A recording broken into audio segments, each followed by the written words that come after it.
তোর ভাই বলছে কালকে গেছিলাম অনামিকার ওখানে, আজকে কিসের জন্যে? আমি আজকেও যাবো। কালকে খাওয়া দাওয়া হয়নি, আজকে হবে তাই। আজকে মিটিং আছে, সিএনবিতে যাব। তো বলছে দাদা আমরাও সিএনবিতে আসছি, যে চলে আসো।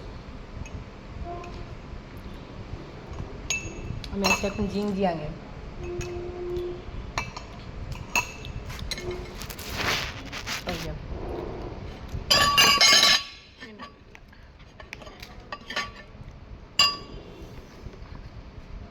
খাইতে বসে দেখেন কি একটা অবস্থা। এখানকার স্যুপটা আমাদের অনেক পছন্দ, আমার ভালোই লাগে। মাঝে এখানে আসা হয় খাইতে। মুক্ত মঞ্চের এখানে চলে আসবেন জিনজিয়াংয়ে। এখানকার স্যুপটা আসলে অনেক সুন্দর। স্যুপ না শুধু, আমার সব খাবারই ভালো লাগে।